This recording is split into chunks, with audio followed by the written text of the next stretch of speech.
Automated music boxes began as cumbersome sets of bells struck by hammers, but over the course of several hundred years, they've evolved into compact devices like this one. I'm sure you know how it works. Wind it up, and it plays a tune. The melody is programmed on this rotating drum. The drum has protrusions called pins that pluck the teeth of the comb. The comb is a piece of steel with 18 teeth. Each tooth is a note. Longer teeth are lower notes, and shorter teeth are higher notes.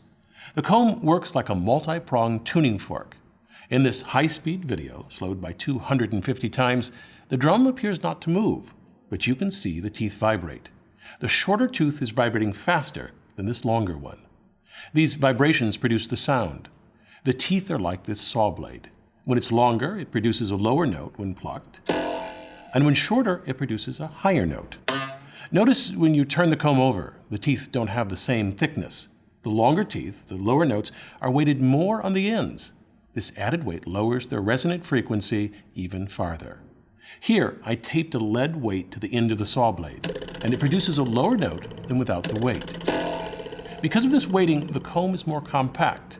For this particular design, if the comb were unweighted, it would have to be roughly 40% longer to produce the same range of frequencies. Another advantage of the weighting is that the combs can be mass manufactured in a single size. You just cut away the proper amount of material to produce a unique set of notes. For example, although each comb has 18 notes, the specific notes vary for a particular song. Here's a music box playing London Bridge with a comb specifically designed for this melody.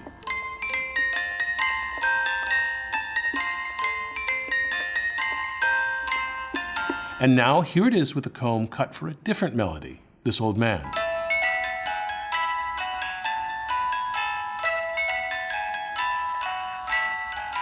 The timing is the same, but the notes are different, and it sounds odd. The difference in weighting is so subtle that these two combs are indistinguishable by eye. Inside the casing of the music box is a clock spring. It's a coiled strip of steel that is 40 centimeters long, unwound. The outer end of the spring has a T-shape which affixes to the casing of the music box and so holds it in place. The inner end of the spring has a slot. This slot hooks into a notch on a metal shaft. This shaft is attached to the winding key. The shaft also has an angled 6-tooth ratchet gear. This gear fits inside this larger plastic gear. On the inside, there are 4 flexible pawls so the axle turns independently from the plastic gear. This happens when the music box is wound. When the spring unwinds, the axle turns in the opposite direction and the 6-tooth gear catches the pawls, which rotates the larger plastic gear with it. This rotation drives the music box. As the spring unwinds, it rotates this bevel gear, which engages a second bevel gear affixed to the drum. But there's a problem with this setup. The spring will unwind quickly and the music will play too fast. This piece, called the governor, solves this problem. It's connected to the drum by a gear train. The gear train is compactly built into the music box. The rotation of the governor controls the speed. Stop the governor, and the drum stops.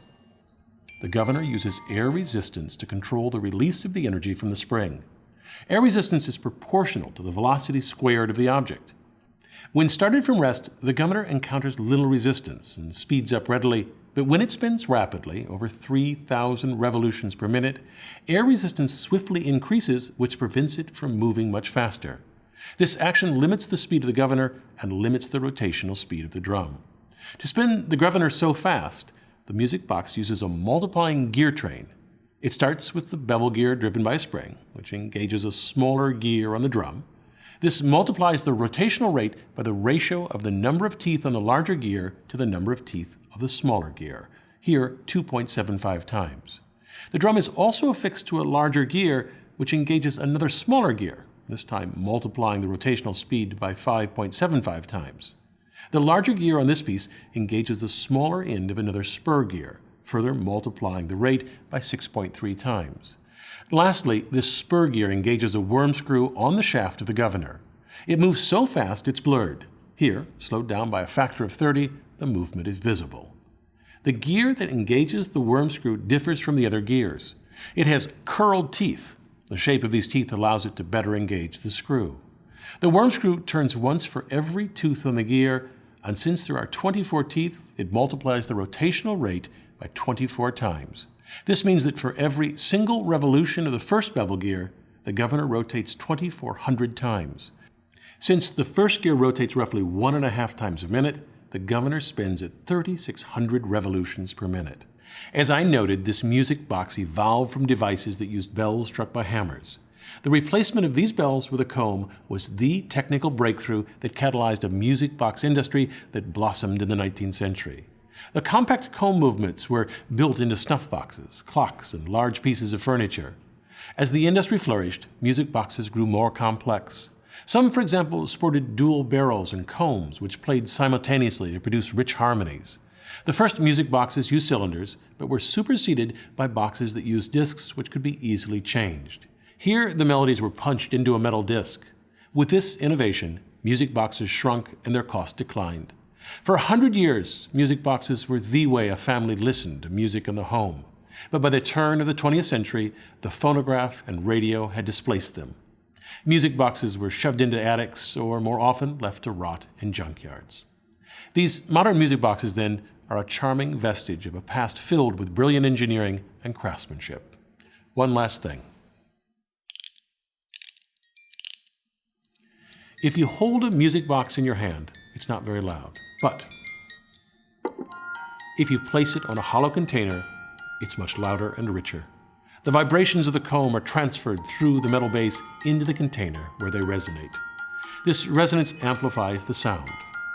Also, if you rest the music box gently against your teeth, the music will resonate inside your skull. So, the next time you listen to a music box, appreciate its sound, but also think of the centuries of innovation and design that led to it. I'm Bill Hammack, the Engineer Guy.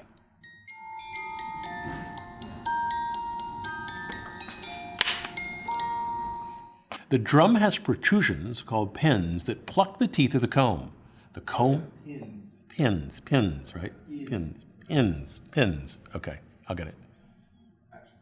The drum has protrusions called pins. The drum has protrusions called pins? Pin. Yeah. Okay. The drum has protrusions called pins that plunk the teeth. Did I get it right? Pin. Okay. And now I can't say the I-N one because when I say it, I say pin. Okay. All right. Action. The drum has protrusions called pins that pluck the teeth of the comb. The comb is a piece of... Did I not get it? Pin.